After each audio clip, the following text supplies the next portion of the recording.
Welcome back to Clydesdale Media, where we bring you the best from the world of CrossFit. Podcasts, news, special interest, health, fitness. If you like what you hear, hit that subscribe button, hit the notifier so you're the first to know when we have new episodes. Sit back, relax, and enjoy the show.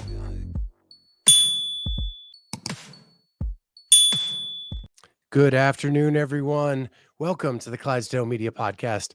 My name is Scott Schweitzer. I am the Clydesdale. I am so honored and privileged to have with me the one and only Kristine Best, Underdogs Athletics, new team member this year to move fast, lift heavy. So we're going to get into all that stuff. But first of all, how you doing? I'm good. I'm off today from work. So I'm a teacher. So I'm off this whole week for winter break. So I'm excited about that. Nice little rest day from an exciting weekend we had. So I'm doing good. Yeah. So the rules this year are that you all have to do the workout in the same affiliate. So you met up with your team this weekend and did 23.1. We did. How did that go?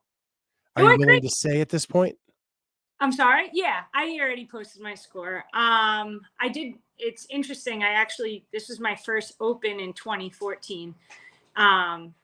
So redoing this workout was pretty cool. I'm definitely a lot fitter. So that's a positive. The CrossFit sport has been working. And yeah, it went well. I was definitely nervous going into it.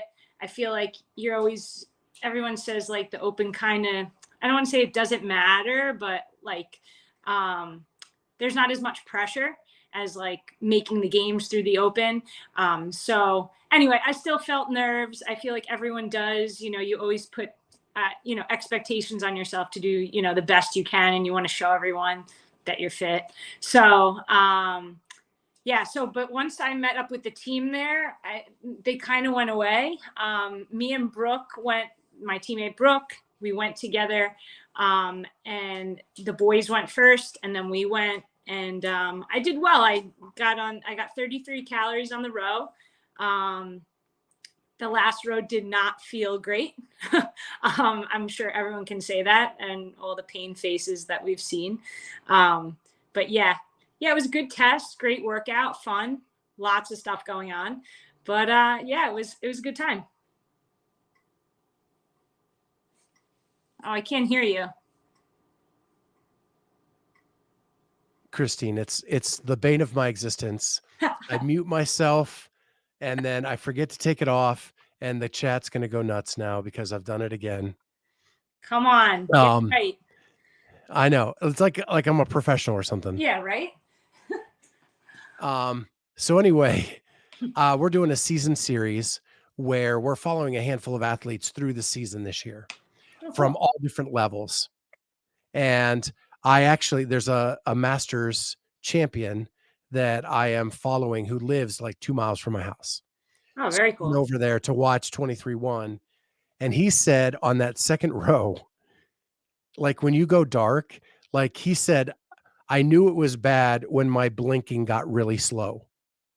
Yeah, it was pretty, like, I usually am pretty good and almost like known for like being able to like just go black out on the row, like, and when I first got on it, I was like, pulling pretty hard, and I was like, oh, and then they're like, 1:30 left. And I was like, oh my God, I can't believe I have this much time left. It felt like forever. It was just, everything was shutting down, and it was pretty painful. So you are not the tallest of CrossFit athletes. No, not at all. So I'm probably one of the shortest. So how tall are you? 5'2". So you had all those wall balls, all that rowing, and yet you still did really well. I think my last look at the leaderboard, you were up in the top 50 for the East pretty easily. Are you a powerful enough athlete to make up for the difference on the height, or is it just something you had to grind through? Yeah, no, I'm like, for my height, I'm weirdly, not weirdly, but like I'm good at rowing. I feel like that's actually one of my strengths. Um, Being that I'm short, I can push pretty hard on it. So I actually was excited about that because I was able to hold a pretty tough pace on the first row to kind of give me a little more time on some of the other things. So I was like excited about the row, to be honest with you. So before we move on from the team, your team is Brooke Haas, Mhm. Dex Hopkins, and Joe Piero. Yes. Yep. So every time I bring up your team to anybody in the CrossFit space, what do you think their first response to me is? I don't know. I feel like it's like an interesting combo of people. So, They they say that that has got to be the most fun team in CrossFit this oh, year. oh yeah. Oh yeah. Like I have to say, like, that's one of the like best things so far is just like being able to click with people that like I really didn't know that well, like right away. And it's like when we're serious and we're all pretty like hungry like to do really well. But at the same time, like we don't take ourselves too seriously when we don't need to, you know? So it's been a good time so far. And we haven't even spent that much time together. Yeah. So Dex is probably one of my first CrossFit friends in the space. When I was a volunteer, he was in our region. I got to know him back then. When we started the podcast, he did some analyst work for us early on. Got to know him really well. There's not many times where he's not serious, but Yeah. when he flips that switch, it's almost scary. Yeah. I feel like that's that way for all of us, honestly.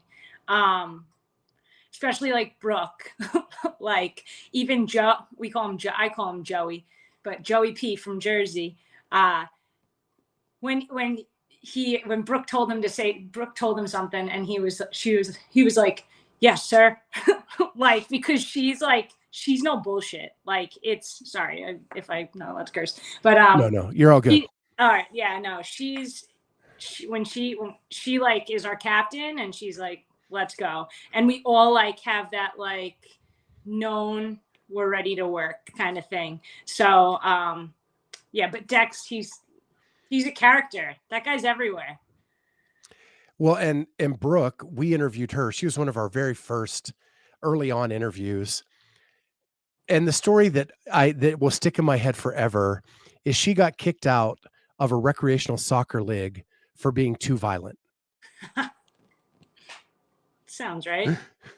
Yeah, Right? that sounds And about then right. as you get to know her, you're like, but the cool thing is like when the competition's over, like she likes to hang out and have a beer and have fun Yeah. like with everybody, and she's super laid back. And that's what I love about her. She's just when it's a competition, it means life or death to that woman. Mm-hmm. But when it's over, like she's good to go. Yeah. Yeah. So I think the makeup and Joe was a semifinal athlete last year. You were knocking on the door of the CrossFit Games. Yeah. Brooke, I don't think she's ever given it a serious run at an individual thing. And Dex has been on a team and successfully for many years. Mm-hmm. I think you're a very underrated underdog team going into the season Yeah. to use I feel up. that way too. Um, and I think we will surprise a lot of people, which is cool. But we're just, we all kind of have that same goal that we want to go to the CrossFit Games and we want to not just go to participate, we want to go and be up in the top. We have a unique situation that we're going to be able to train alongside Christian's team. Which would be great because we'll be able to get like kind of immediate feedback on like where we're at, what we need to work on and stuff like that. So I think that's going to be a huge advantage for both teams going into the season. So when you meet to do the open, is it at Christian's gym? Yeah, it has to be.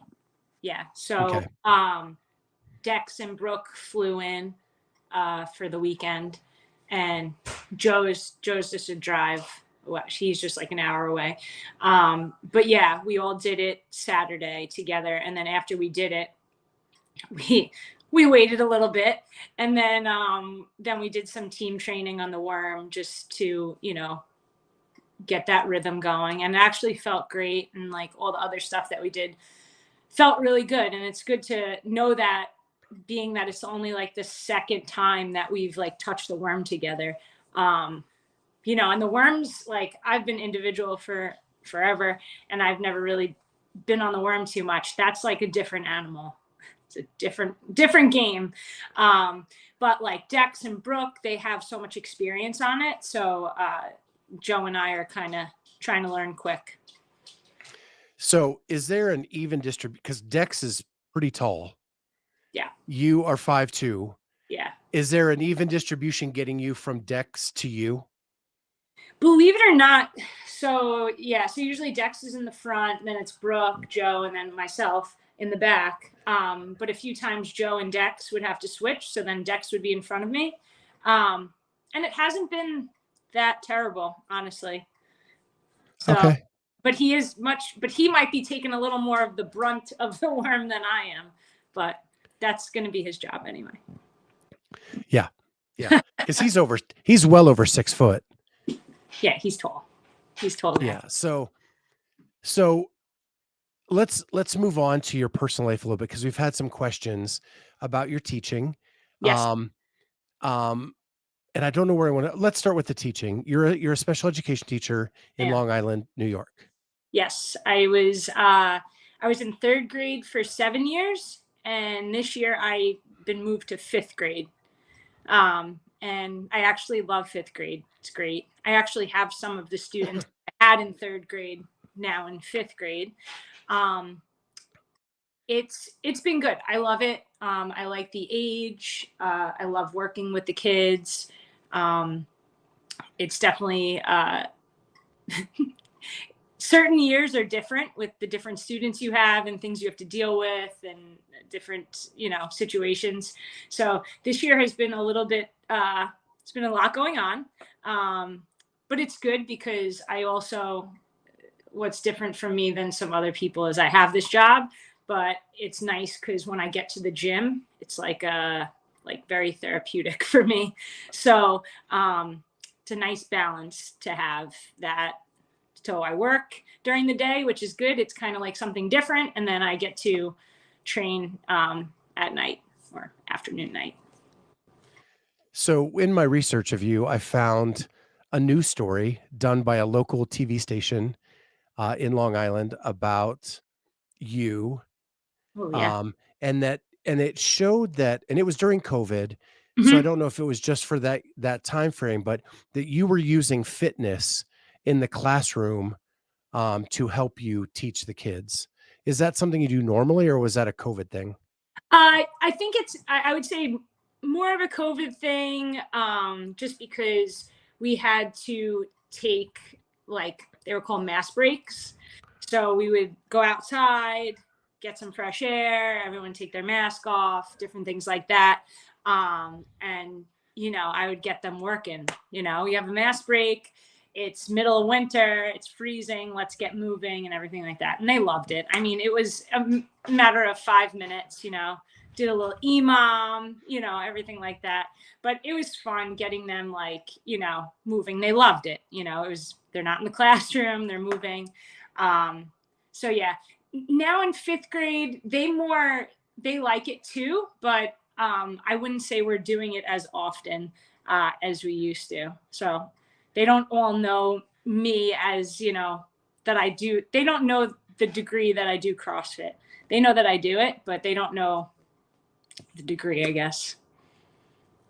Yeah. So when I went to college, one of my best friends was from Long Island. Long Island, yeah. And he was very adamant that I say it the right way. And that is like the G is both the beginning and the end of Long and the beginning of Island. So it's correct. Long Island. Long Island, yeah. So did you always grow up on Long Island? Yes. Yeah. Born and raised. I've always been here all my life. And what do you love most about growing up there and being close to like the largest city in the world? I think it's nice because you are close to the city, but at the same time, you're really close to the beach. So you kind of get, a little bit of both. And I love having the 4 different seasons. Um, I know people will hate me, but I love the snow. And I'm very upset that it's been a warmer winter because we haven't had any snow days yet. So I'm still awaiting our big snowfall that will probably come in probably March or something. I don't know, or April, who knows. But yeah, I love having the change of seasons. Ashley Kotler wanted me to move out to Vegas, and she almost had me, but I unfortunately, I love my job here and I can't leave it. So yeah, so I've been on Long Island for all my life. I went to Marist College, played basketball there, got my master's and everything there in education, special ed. And that was up in Poughkeepsie, New York. So just upstate. Cold, very cold there too. But yeah. Well, one, I love the accent. I always love the little native accents from around the world or around the country. Two, Ashley Cutler tries to get everybody to move to Vegas. Everyone. She's pretty. It's about once a month I get a text from her saying, "Sure, you don't want to come to Vegas? It's like 8 years here." I know.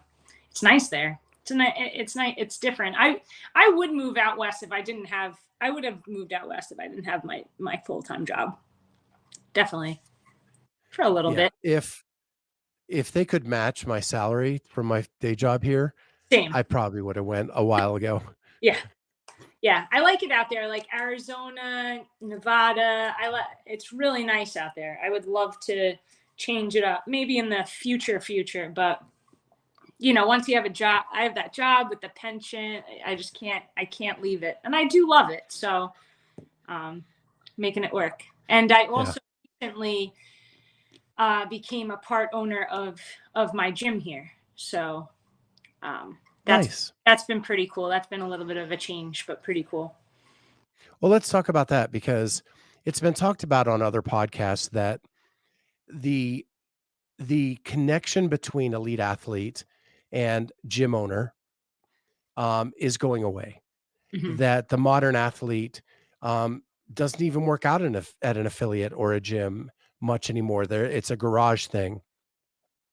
And there are people that have said that the reason Rich Froning is the GOAT is because he is connected to CrossFit in every possible way. He's an affiliate owner. He was an L1 staff member. He was a great athlete. He did both team and individual. Like every aspect of CrossFit, he has been connected to in a way, and that it elevates him to the status of GOAT. Mm-hmm. I would agree with that. Do you think that athletes need that connection to a gym? I think so. I mean, I've been doing this for 10 years and 10 years. And I feel like that's the biggest part is having all that extra support from everyone. Like, I still, people went to watch me at Move Fast do the workout. You know what I mean? Because that's what we did every year. Like, we just like support each other and they come watch me and they want to see me and everything like that. So I think having that connection is better. At least for me as an athlete, I kind of feel like I do better that way because it's almost like a little added pressure because you want to make, your people feel like, I don't know, like they're just supporting me. So they help me in some sort of way. I don't know how to explain it. They put a little pressure on me because I want to perform well for them. I don't know. Well, it makes instant fans of the sport, which I think the sport is lacking. That's where you need growth, right? Yeah. You go to any semifinal where a Mayhem athlete is, mm-hmm. and they have a following. Yeah. The Mayhem crew comes in their RVs and all their stuff to camp out. and they're going to be there cheering louder than anybody else. Yeah. And I think, oh, go ahead. I think we're missing that. Like when they had the format of regionals, like a lot of my people from my gym could just drive right to Albany to watch, you know what I mean? Or like wherever it was. And there were so many more people like going to, you know, Syndicate in Tennessee. I'm not having a ton of people that know me go watch just because, you know, it's far, you know, it's expensive, all these different things. But you know, I do think the community is very important, and I think that's where everything started. And you know, I don't know, you know, when I'm done competing, I still want to be able to have like, you know, people who I'm friends with for life. You know what I mean? It's not all about, for me, it's not all about competing. I love competing, but at the end of the day, you can't do that forever. Yeah, you were around in the regional days. Yeah. Regionals had a different feel because they were close enough to the home gyms Mm-hmm. where the crowds could come and support their athletes. Yeah. You know, I go to Christy O'Connell's gym. When she was at Rogue here in Columbus, it was so loud for her. It was nuts. The Central Regional in Nashville, even for us in Ohio, that was only a 6-hour drive. Like people go down there, and she had a following there. Yeah. I think we're missing the boat there, but that's not what this podcast is about. It's about you. No, but I agree. And I even think like me being able to be a teacher and have a full-time job and still be able to train and compete, you know, like that just shows like other people and other members that, hey, like, and just people in general that don't think they have enough time for fitness and health and everything like that. Like you can make time if you want to make time. And just knowing that like going to CrossFit or any sort of fitness, yoga, anything, it's an investment in yourself. And I think that's the biggest thing is like even people seeing like I'm investing time in myself and then they can do it themselves, you know? I think I just talked in circles, but you know what I meant.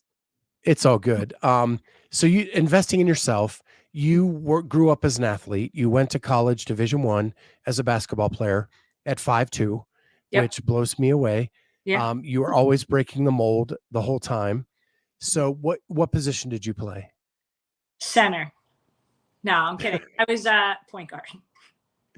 Point guard. So were you a shooter? Were you more of an assist person? I would say I was more of an assist person. I had a little pull-up jumper. That was like kind of my thing. But yeah, more of a sister, kind of floor general, making sure people are getting the ball where they need to get it and stuff like that. Do you ever play today? No. No? I don't want to get hurt for CrossFit. I probably should play more sports, you know, but right now my goals are where they are. And if I were to go try to play a pickup game, I would be nervous that I would hurt myself because my senior year of college, I tore my ACL. But that's actually how I found CrossFit. I rehabbed my knee getting into CrossFit actually. And then I went back, played my 5th year, fine. And then started CrossFit after that. But yeah, I don't play right now. I'll like mess around with the ball, but that's about it. So that part of the pyramid that says play other sports, you're just ignoring right now. Yeah. No. I just can't, like, at least like ones that are unpredictable, like, you know, with the cutting and all that stuff. Now I got to save my up for another time in my life. So last question about the basketball. Okay. Jamie Hagia played at USC. Yeah. She puts up videos all the time of crazy mixes of basketball and CrossFit workouts. Yes. Have you ever looked at them and said, "Ooh, that'd be fun to try"? Oh yeah, all the time. She's awesome too. She's so great. Yeah, I would love to. I have to go to her gym and we got to do a little something. Me and her do a little collab or something. Yeah. She's got the moves. She's good. They did a softball throw at the games once. Maybe there's a 3-point shooting contest or something. That'd be cool. That'd be cool. Yeah. I feel like Scott Panchek posted something. I can't remember. It was basketball related. I'll have to find it. I'll send it to you. It's cool. So you went to college, you got your degree in education, went all the way to master's level, and you found CrossFit, and you've been at this, as you said, for 9-10 years now. Yeah. You had your best open finish last year. Mm-hmm. Your closest shot at the games, well, you made the games in 20, but that was a weird year where you didn't get to go to the actual site of the finishing games. Yeah. So that's been my goal since I started, is I want to go to the games, right? And then in 2020 I made it, and then COVID hit. And then they were going to take they cut it to like 30, and they were going to take us like to the ranch, and then they ended up just doing it in the 2-part section, the 2 parts or whatever. And that was a really cool experience. I had a great experience. I don't think many people, can say they had that experience who haven't gone to the games or whatever. But I haven't gone there and competed. And that's been like my goal. And I think that was one reason that I kind of made the switch this year, is I just, I felt like with the changes that they made, the North America East region it's just incredibly stacked. And realistically, I didn't think that would be the right move for me this year if I want to go. So this opportunity came up and I jumped on. Yeah. So I want to come back to this, but I want to go back to, you made the decision before 2022 to join Underdogs. Yes. Yep. So we have been friends with the Kotlers, love the Kotlers. Love them. How did that come about? What was that conversation like with Justin? And what did you have to show him to become basically a remote Underdogs athlete? Yeah. So I was with Sam Smith of Big Dogs, like the OPEX, and he was great. We didn't leave on bad terms. He was great for me up until I needed a change. I needed something different. And it was at West Coast Classic that Justin was there. He had Bethany, Danielle, Carrie. He had the whole crew there. And I just got to, I'm warming up, and I just got to just watch him and just how he was and everything. And I kind of knew him, but because he was from New York with Carrie, but I didn't really, really know him. And I just got to see him throughout that weekend.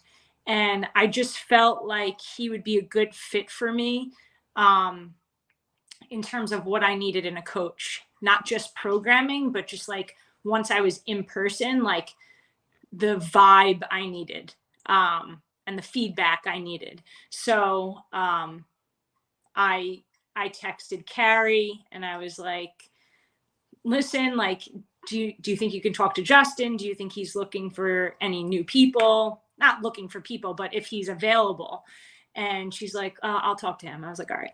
So I got on the phone with him, and he was pretty much like, and this was like right after West Coast Classic. And that was the year I had a heat stroke there. So I had to sit out the rest of the year because I had a heat stroke there. Not a good time. But anyway, so I was just like, I need a fresh start. I need this. So I texted him, or I got on the phone with him, and I was like, listen, are you looking to take on anyone? I think you would be a great match for me. And really, what it takes. Like, you have people and you know what it takes to get to where I want to go.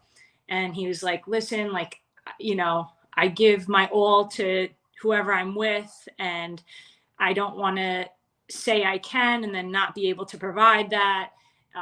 because he was like, West Coast Classic was a lot. I think he had like 5 athletes there. You know, he had the 3 girls and the 2 guys. He was like, it was a lot. I was drained, you know.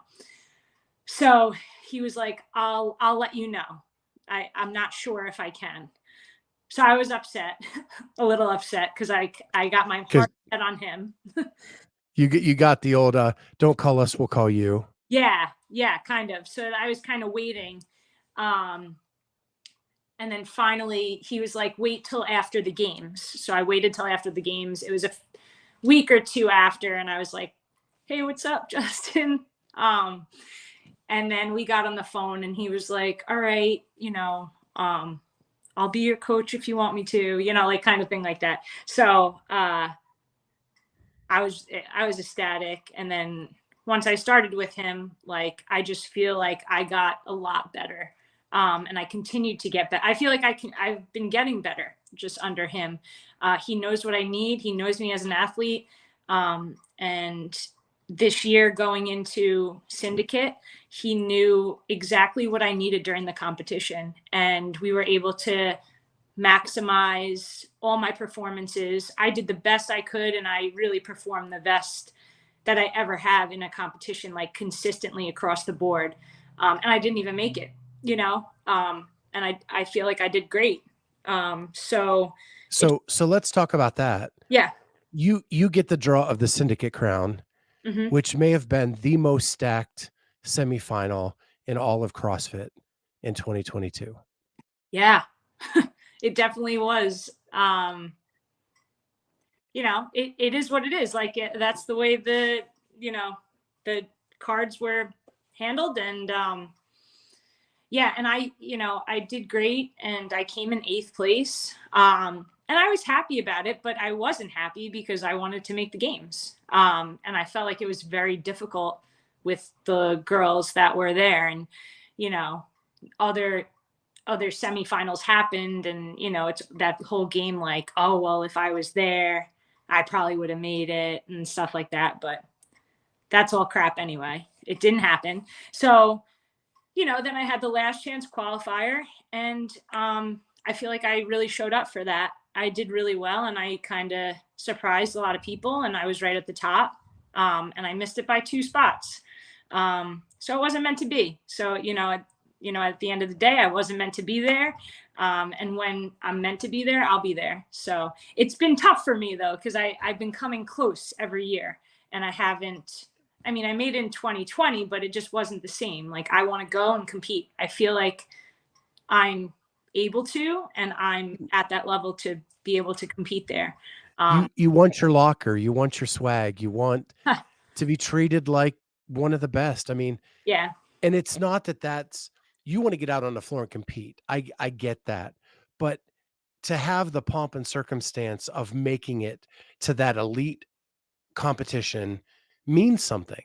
Yeah, it does. And it meant something in 2020, but it's and anyone can say this, it's way different than being there live, being next to the best people in the world. You know what I mean? Like, it's way different.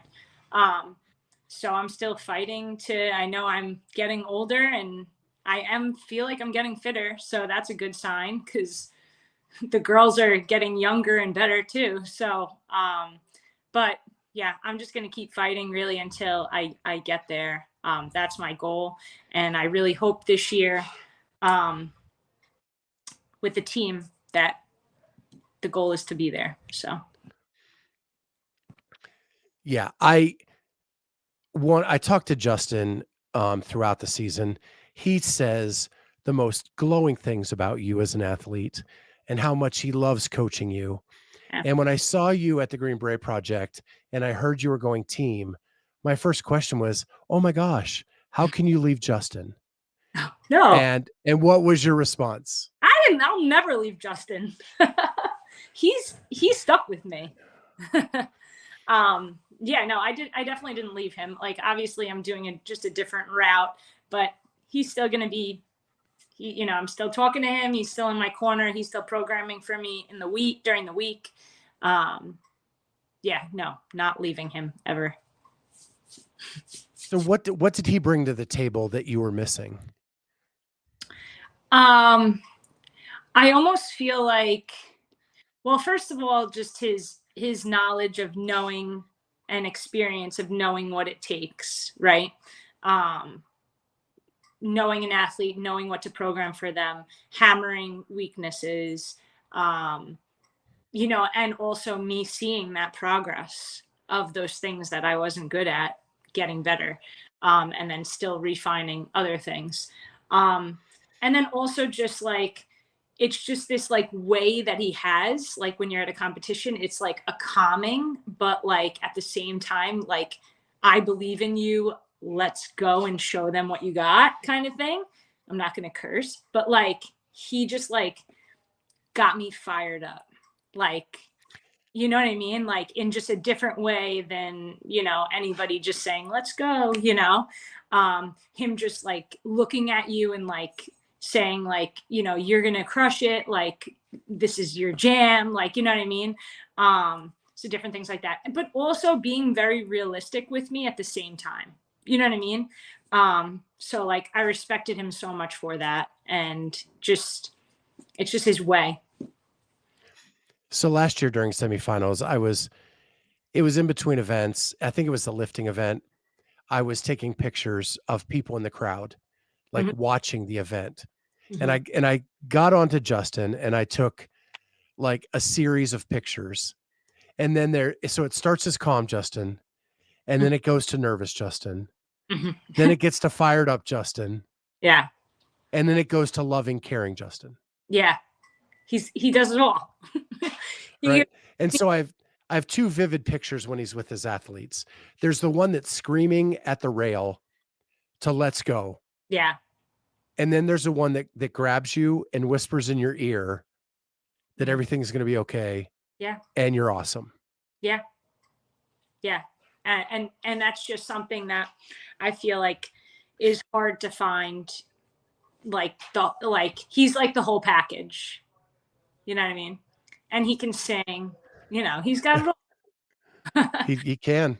He can. And Yeah. I think what people miss when they see him, they see the yeller, like the yeller at the rail, but nobody sees that back behind the scenes, the whisper in the ear, the hug, the loving, caring coach that just wants the best for his athlete. Yeah. Yeah. He does. And like he also like, he's he'll just, text me or we'll call and catch up and he'll be like, how you doing? How's school? How's this? How's that? Like, it's not just like all about training. It's about like me personally, because he's like invested in me personally and everything like that. So it's really nice. And I feel so good to have made that switch. I wish I did earlier. But Yeah. I get to have him now. Yeah, he's honestly, and I mean, you could say that for everyone he coaches too. So you said you wish you switched earlier, but you don't seem to be a woman that's full of regret. No, no, I mean, I always say I wish I switched earlier just because like I love having him. But yeah, no, my coach, I didn't have that many coaches. I had two other coaches and my time with them was great. They got me to where I needed to be. And then eventually, like, you have to like sometimes move on and have a change, stuff like that. So I felt like, there's different parts of our lives where we need that change to grow a little bit more. And yeah, I had to level up a little bit. So we're going to leave the Oprah moment of the podcast and get to a little more fun stuff. So first and foremost, I got a chance to meet you in Delaware, yes. at the Green Beret Project, where we sponsored your team. Yes. Thank you. The Big Girls. Yes. And you guys won and it was awesome. Yeah. Was that a good, because you're going team, was Mhm. that a good warm up going into the season to kind of be on a team? Yeah, I mean, and also Wadapalooza was like a few weeks before that. I was on a team with two of the Underdogs girls, and yeah, it was great. It was a great. It kind of made me feel better about my decision to go team. And I was luckily on 2 great teams, so with great people. So, and we all complemented each other well, which was really nice. And yeah, that was such a fun competition. And we like we did really well. Obviously, like we did really well, but like those 2 teams were like on our butt. They were like breathing down our throats a little bit. So Yeah, so the team with the younger girls on it, yeah. we're actually following those girls through the season because we were so impressed with how they hung with you guys, Oh yeah. just to see like how these athletes that nobody really knows about, how they're going to fare in the season. We want to highlight athletes that aren't being highlighted. Yeah. And so that's what we're trying to do. Yeah. Yeah. No, I think that's awesome. So your Wadapalooza team had the best name that I, was natural. it was great. Best buds and scuds. I mean, it doesn't And get better than that. and for the listeners that don't know, your last name is Best. Elena Buds was one of your teammates. Her last name is so Best Buds, and then Allison Scuds. Yeah. So my favorite moment from Wadapalooza, no lie, was you guys were at Bayfront. It was the hold rope climb event. Yes. And I was taking pictures and I caught Allison in full voice singing with Journey while she was holding, I think the barbell at the time. And she is belting out, Don't Stop Believing in the middle of the floor. Oh my God. I didn't. While one of you is rope climbing. I was probably rope climbing because I was very focused on that, I'm sure. But that's great that she was doing it. Because I think at one point, I think she was holding the barbell. I was holding the kettlebells. I turned back and I was like, this is getting hard. And she's like, you're fine. I'm like, okay. But yeah, that was such a good time too. Like they were so fun, and it was fun and light, competitive too at the same time. So that was a cool competition too. So with that, you're in the sun. It's awesome. That's actually the first time we met. Yeah. I'd been following your career with Justin way before that, but we actually got a chance to chat walking through the park. But in the sun, you're a bandana girl. Yeah, I wear the junk headbands. And there are people that can carry it off, and there are people that it's not so good. Yeah. You carry it off. Thank you. So when did the bandana start? And is Junk a sponsor of yours? Yeah, there's kind of a sponsor of me. They send me some headbands, and I tag them and things. But yeah, when did it start? I don't really know. There was one time that I was just like, I threw one on, and that was it. It was from there on, I kept wearing headbands. Probably a few years ago, though. It hasn't always been a thing. So Yeah. yeah. I'm sad that it kind of went away on the men's side because Yeah, the men. unless you're Tim Paulson or one of those guys. When I started CrossFit in 2011. Mm-hmm. So it was at the height of the Rich Froning days. Yes. I had the braided necklace, I had the sunglasses, and I had the Rich Froning bandana. Yeah. And I loved that era. Yeah. And now if I put the bandana on, it looks like I'm a 53-year-old trying to look younger. And so I've just got to ditch it. Yeah. No, that I feel like, the guys should bring them back a little bit. Yeah, and you definitely need it. Like, I feel like on the worm, you need it. So, yeah, to protect your ears for sure. I can't even wear my earrings on the worm, unfortunately. I can't look pretty. Yeah, one of my best friends is on the medical team, and they have to scrub those things down like after every heat. They're gross. It's actually a gross piece of equipment. Yeah, I wish the headbands came back for other than just ear protection, but I guess I'll have to move on. Yeah. So you also you were wearing like some awesome sunglasses. I think they were Tier. They may not be. I don't know. I don't even know. They might have been Tier.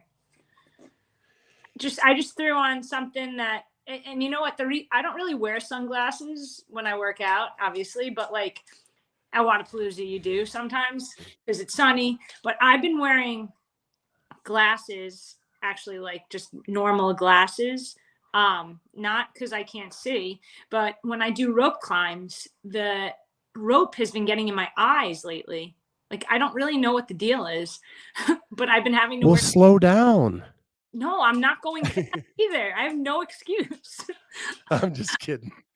No, but it's funny because yeah, I've been looking cool doing the rope climbs, but it's just really to protect the rope from getting into my eyes lately. So our friend Travis from Vindicate, great apparel company, by the way, needed a bandana in Miami just to stay warm. Yeah, it was cold on Saturday. It was really cold. Yeah. My friends that were there watching me, they were like, and they were sitting because they had to go early to sit in the stands and everything. They said it was so cold. It didn't feel It was out, but yeah, I felt embarrassed as a northerner freezing in Miami in January, but yeah. yeah, it was very cold. So you do the team thing at both Wadapalooza and Green Beret Project. That's kind of preps you for the season. Mm-hmm. Do you feel like you're ready? And what are your predictions and goals for this year? So do I feel ready? Yes. And also excited to get better with the team. You know what I mean? And goals for this year, I mean, individually, my goal is just to get better at the things that are weakness for me, so that, you know, when I'm doing it as a team, it's not as much of a weakness. So really like that. And I mean, the goal for the team is to do our best and make it to the semifinal and then make it to the games and make it do well at the games, not just go to go. And I think all of us are, you know, on the same page with that. So I know for a fact that Dex and Brooke are world-class celebrators of big events. I've heard. If you guys make the games, what kind of celebration will be had by the team celebrating the fact that you made it? Well, we just discovered that all of us kind of like, well, no, that's not true. I don't want to say like similar music, but I think we were talking about going to like a rave or like a big something like crazy in like Miami, like a ultra, like I don't know. And Brooke said that there's something going on that weekend, that Sunday that we're there. So in Orlando. I don't know. She said something. And I was like, wow, we're already thinking that far ahead. But yeah, she knows something that's going on Sunday. So we'll have to stay. And I think Joe's kind of known as a celebrator as well. Jersey Joe with the fist pump. Yeah, we were There you chatting go. about it. So it should be interesting afterwards. Yeah. Yeah. So does Joe remind you of the Jersey Shore? Yeah. Yeah. Oh yeah, he's a little Jersey boy. Yeah, he was telling us all about you know, going day drinking and everything like that. I think he's pretty like, you know, does what he wants, you know. He gets serious when he needs to get serious, but he's still 25, so he's young. Yeah, last year we interviewed 110 semifinalists Wow. on the show to try to get as much exposure for the other athletes as possible. Mm-hmm. And I think Kat reached out to Joe, and Joe goes, "Is it okay if I drink on this show?" And Kat was like, "What are you? Well, sure, if that's what you want to do." And I Yeah. don't think he did. I think he was just trying to throw her off. Yeah, I think so. He's definitely sarcastic, so which is good. I feel like we all share that common thing. Yeah. So yeah, Joe's awesome. But definitely, you know, he's from Jersey. Which is good. Me and him have, you know, we have to keep that New York, New Jersey thing going on, you know, because you can't have Dex. I can't even understand a word he says sometimes. with his accent. Okay. Well, two questions. One, is there a Jersey, New York feud? Or do you guys get along? I mean, I get along with Joe. Okay. No, I don't think there is. The only reason, so I ask because I'm an outsider. I don't know that area very well. Yeah. I was deep diving in some YouTube videos last night where Eddie Murphy was on, like, I was watching old Eddie Murphy talk show clips. How I got on that rabbit hole, I don't know. But he's from Long Island. Yes. And he moved to Jersey. And it was like people were taken aback that he moved. And he was like, well, I wasn't from the best part of Long Island. Right. Exactly. Right. Yeah. So I just need to be as far away from there as possible. Yeah. And then the other question is, when we would have Dex on the show, he had so many analogies that afterwards we were like, what the hell did he mean by, like, the horse is already out of the barn and it's all about like farm stuff. Yeah. And I don't think that man's ever set foot on a farm. I mean, he lives in Alabama and he's from Kentucky, right? I think he's from Mississippi, moved to Kentucky, and then moved back to Mississippi and then to Alabama. Yeah, I'll have to get the full story.